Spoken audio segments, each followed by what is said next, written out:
হরে কৃষ্ণ।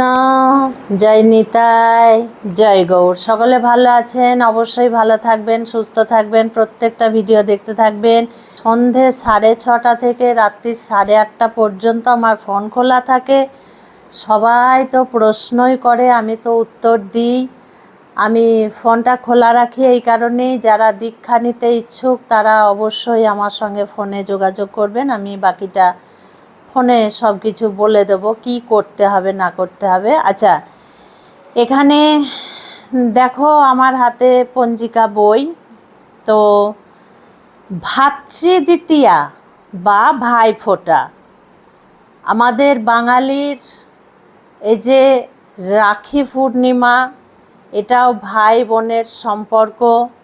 বন্ধু বন্ধুর হাতে রাখি পরিয়ে দেয়, এটাও সম্পর্ক। ছাত্র ছাত্রী শিক্ষিকা বা শিক্ষকের হাতে রাখি পরিয়ে দেয়, এটাও সম্পর্ক। এর থেকে ভিন্ন আলাদা, পুরো আলাদা, পুরো বন্ধনটাই আলাদা। এটা স্রেফ ভাই আর বোনের সম্পর্ক।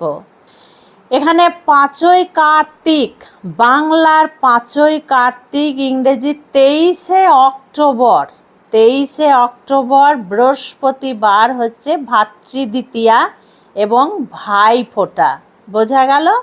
এই ভাইফোঁটা যেহেতু ভাই বোনের সম্পর্ক, একটা দিন পাওয়া যায়, রাতেও ফোঁটা দেওয়া হয়। ভাতৃদ্বিতীয়া, দ্বিতীয়া কখন লাগলো কখন ছাড়লো সেটা আমাদের দেখার দরকার নেই, কারণ সেই সময়ে হয়তো আমরা পৌঁছাতে পারি না, কিন্তু সারা দিনই, সারা রাত্রির ফোঁটা চলে। এমন এমন দূরে বোনরা থাকে, তাদেরকে আসতে হয়, বিকেলও গড়িয়ে যায়। সারা দিন, সকাল দুপুর বিকেলও গড়িয়ে যায়, সন্ধ্যার সময় ফোঁটা দেয়। এখানে কোনো বাধা বিঘ্ন বা অমঙ্গল নেই, সময় কোনো কিছু বাধা থাকে না। তো ভাইকে ফোঁটা সেদিন দেওয়া হয়। ফোঁটার আগে কিছু কথা, ফোঁটার আগে কি কি করতে হবে ভাইদের মঙ্গলের জন্য, এবং ভাইরা বোনেদের মঙ্গলের জন্য কি কি করবে সেই কথা। হয়তো আগেকার মা মাসিরা বা দিদা ঠাম্মারা বা শাশুড়িরা বলবে যে আমাদের সময় তো আমরা দিয়েছি, এসব তো আমরা কিছুই করিনি, আমাদের সময় এগুলো ছিল না, এখন যত সব হয়েছে, এখন ফোনে দেখে যত সব হয়েছে। না, এটা ফোনে দেখে নয়, কারণ এটা দীর্ঘদিন ধরে আছে, কিন্তু আমাদের কাছে অজানা ছিল, আমাদের কাছে ঠিক ব্যাপারটা জানা ছিল না, আমরা অতটা জানতাম না। আগেকার মানুষরা, আগেকার পিসি মাসিরা অতটা জানতো না। তখন ফোনের মাধ্যমে বলো, টিভির মাধ্যমে বলো, ঘরে ঘরে ব্যাপারগুলো পৌঁছাতো না। যে যেভাবে পাড়াপড়শি আত্মীয় স্বজন বাড়ির মধ্যে যে যেভাবে ফোঁটা দেয়, সেইভাবে নিয়মটা চলে আসে। সর্বপ্রথম চন্দন তো বাটবেই ভাইদের জন্য, ভাইদের কপালে ফোঁটা দেওয়ার জন্য চন্দন বাটবে। আগে আমরা যখন ছোট ছিলাম, আমরা ঘাসের শিশির ধরে রাখতাম, ঘাসের উপরে যে কুয়াশা পড়ে শিশির জমতো, সেই শিশির ধরে রেখে তাই দিয়ে আমরা চন্দন ঘষতাম, কিন্তু সেদিন আর এখন নেই। আমি ভুলে যাব, তার আগে একটা কথা বলে দিই। ভাইদের যদি জন্মবার পড়ে, হয়তো কোনো ভাইদের বৃহস্পতিবারে জন্মবার, এটা হবেই, বহু ভাইদের বৃহস্পতিবারে জন্মবার, তাহলে তাদেরকে কিসের ফোঁটা দেয়া হবে? তাদেরকে দইয়ের ফোঁটা দেয়া হবে। হ্যাঁ, চন্দনের ফোঁটা দেবে না, দইয়ের ফোঁটা দেয়া হবে। বোঝা গেল? বা তিলক মাটি, এখন কিন্তু প্রায় সব জায়গায় দশকর্মার দোকানে তিলক মাটি পাওয়া যায়। তিলক মাটি গুলবে, গুলে তিলক মাটির ফোঁটা দেবে। চন্দন ঘষার পরে, তিলক মাটি গোলার পরে কি করবে? থালা সাজিয়ে নেবে। একটা থালার মধ্যে প্রদীপ জ্বালিয়ে নেবে, তিলক ঘষে নেবে, দই নেবে, চন্দন ঘষে নেবে। যাদের তেল সিঁদুরের ফোঁটা দেয় বা তেল দিয়ে দই দিয়ে ফোঁটা দেয়, অনেকজনার কিন্তু অনেক রকম আছে। যাদের যা আছে থালায় সুন্দর করে সাজিয়ে নেবে, যে কোনো থালাতে সাজিয়ে নেবে। আর ঠাকুরের একটা থালাতে ভাইদেরকে যে মিষ্টিগুলো দেবে তোমরা সেদিন, সেই মিষ্টি একটা একটা করে তুলে নেবে। বা সব মিষ্টি, দেখা গেল বোনেরা ভাঁড়ে করে বা কোনো পাত্রতে করে দই নিয়ে এসছে ভাইদেরকে দেবার জন্য, মিষ্টি প্যাকেটে করে নিয়ে এসছে। কী করবে? বোনেরা সর্বপ্রথম চন্দন, তেল সিঁদুর বা হলুদ বা দই বা তিলক, ধান, দূর্বা সমস্ত কিছু একটা থালায় সাজিয়ে নিয়ে, প্রদীপ জ্বালিয়ে নিয়ে ভগবানকে আগে সেই প্রদীপের আরতি করবে, ভগবানকে প্রদীপের শিখা দেবে। তারপরে সমস্ত জিনিস ভগবানের চরণে ফোঁটা দেবে। চরণে, কপালে কিন্তু নয়, চরণে দেবে। তাহলে কি হলো? সেই সমস্ত তিলক বলো, চন্দন বলো, দই বলো, সব প্রসাদী হয়ে গেল, মানে ভগবানের আশীর্বাদ পাওয়া গেল। সেইটা নিয়ে গিয়ে তখন ভাইদের কপালে কিন্তু দেবে। আর মিষ্টি, দই, একটা করে তুলসী পাতা দিয়ে গোবিন্দকে আগে সেবা দেবে, গোবিন্দকে আগে সেবা দেবে, ভোগ নিবেদন করবে গোবিন্দকে।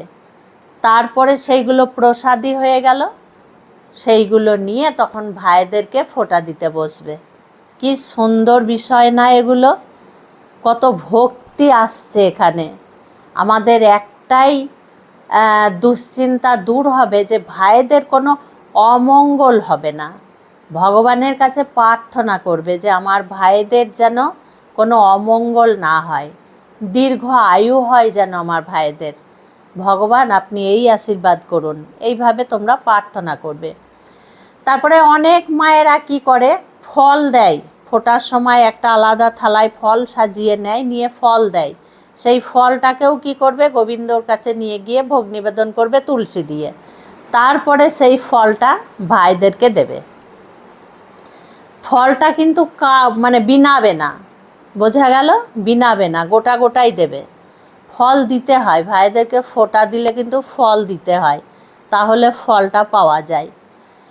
তো তারপরে ভাইদেরকে আসনে বসাবে। বড় যারা, বড় দিদিরা যারা, তারা ভাইদেরকে আগে ধান দূর্বা দেবে, মাথায় তেল দিয়ে দেবে, দিয়ে চিরুনি করে আছড়ে দেবে। তারপরে ধান দূর্বা দিয়ে আশীর্বাদ করবে, দিদিরা ভাইদেরকে আশীর্বাদ করবে। তারপরে ফোঁটা দেবে। ফোঁটা কিন্তু এই হাতের এই ছোট যে আঙুলটা দেখতে পাচ্ছ, এই আঙুলে করে তোমরা দেবে, কনিষ্ঠ আঙুলে করে ফোঁটা দেবে। তারপরে ভাইদের হাতে তোমরা মিষ্টি, ফল, আবার অনেকে কি করে ভাই ফোঁটার দিন পরমান্ন তৈরি করে, লুচি, সুজি ইত্যাদি তৈরি করে ভাইদেরকে দেয়। তোমরা সেদিন যাই করো না কেন, গোবিন্দকে ভোগ নিবেদন করে ভাইদেরকে দেবে। তারপরে তোমরা সেইভাবে ভাইদেরকে দেবে। আর ছোট বোন যারা, দাদাকে আশীর্বাদ, দাদাকে তো আশীর্বাদ করা যায় না ছোট হয়ে, ধান দূর্বা দেওয়া যায়, ভাইয়ের কপালে ঠেকিয়ে দেওয়া যায়, মানে দাদার কপালে। তারপরে তেল দিয়ে চিরুনি করে আছড়ে দিয়ে দাদাকে ফোঁটা দিয়ে দাদাকে প্রণাম করতে হয়। তারপরে হাতে যা যা তোমরা দেবে দিতে হয়। এবার ভাইয়েরা কি করবে, ভাইয়েরা বোনদেরকে উপহার তো দেয়া তো দরকার, দেবে। আমাদের বাঙালিদের ঘরে সাধারণত শাড়ি টাড়ি দেওয়ার রীতি রেওয়াজই আছে। তো এই দিন একটা জিনিস বোনদেরকে আমি বলি ভালো করে, ফোঁটা দেওয়ার সময় কিন্তু আমরা বলি, ভাইয়ের কপালে দিলাম ফোঁটা, জমের দুয়ারে পড়ল কাটা। যমুনা দেয় জমকে ফোঁটা, আমি দিই আমার ভাইকে ফোঁটা। আমার ভাই যেন ভালো থাকে। তো যেহেতু জমের দুয়ারে আমরা কাঁটা দিচ্ছি, মানে কি অসময়ে আমার ভাইয়ের মৃত্যু হবে না, দীর্ঘ আয়ু হবে আমার ভাইয়ের বা দাদার। তো সেদিন বোনদেরকে দাদাদেরকে কি করা উচিত? সেদিন কোনো মাছ মাংস চিবিয়ে খাওয়ার দিন কিন্তু নয়। কাঁটাটা আমরা দিচ্ছি অথচ নিজেই কাঁটা খাচ্ছি, নিজেই হাড় খাচ্ছি, সেটা বিধিবিধান নয়। ভাইদেরকে হয়তো যদিও বা রান্না করে বোনরা দিদিরা দিতে পারে, কিন্তু সেদিন বোন দিদিরা না খেলেই ভালো হয়, ভাইয়ের মঙ্গল হয় আর কি, পরের দিন খাবে, অসুবিধার কিছু নেই।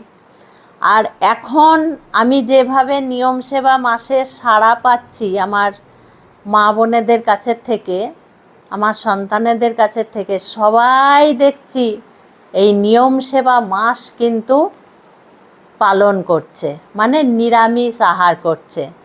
তাহলে সেই সমস্ত মায়েদের তো কোনো ব্যাপারই নেই, সেই সমস্ত মায়েদেরকে আলাদা করে কিছু বলতে হবে না যে তোমরা এই খেও না ওই খেও না, কারণ মায়েরা তো এমনিতেই নিরামিষ খাচ্ছে, দীপদান করছে, এতে কোনো প্রবলেম হবে না।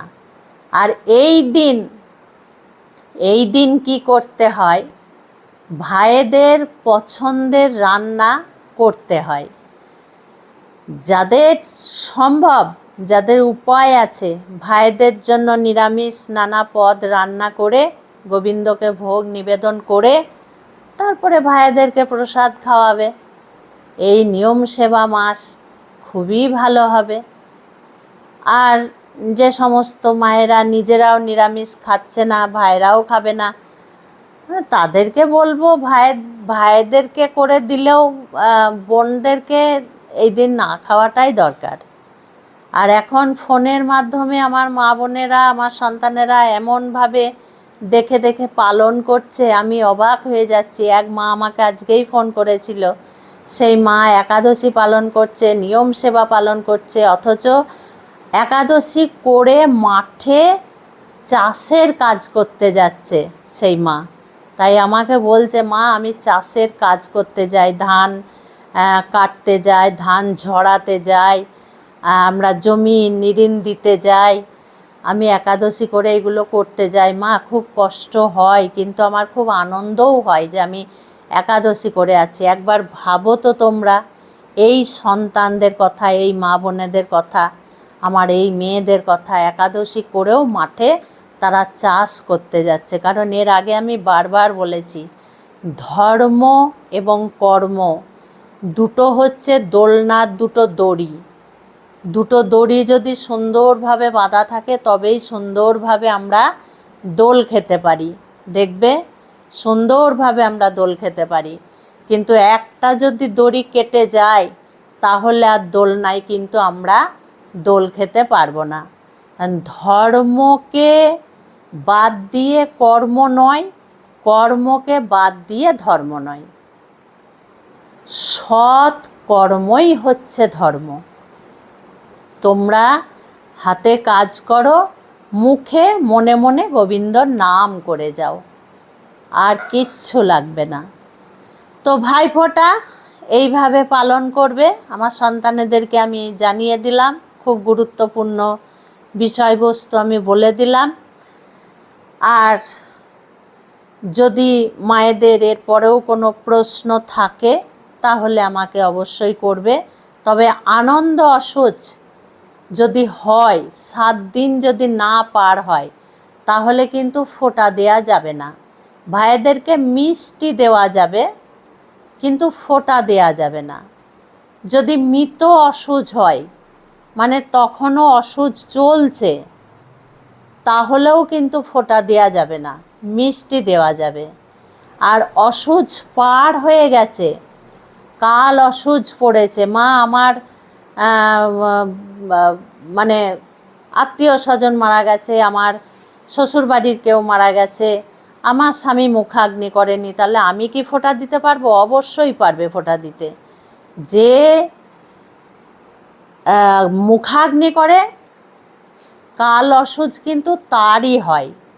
তবে এইটা আজকাল কেউ মানে না, তো মানে সবাই পালন করে, হয়তো ভয় করে তারা, তাদেরও দোষ নেই যে না আমরা কি করব। ঠিক আছে, ফোঁটা দেবে না, হ্যাঁ, ভাইদেরকে মিষ্টি দেবে, ভাইদেরকে দেখা করবে, ভাইদের কাছে যাবে, ভাইদেরও আনন্দ হবে, তোমাদেরও আনন্দ হবে।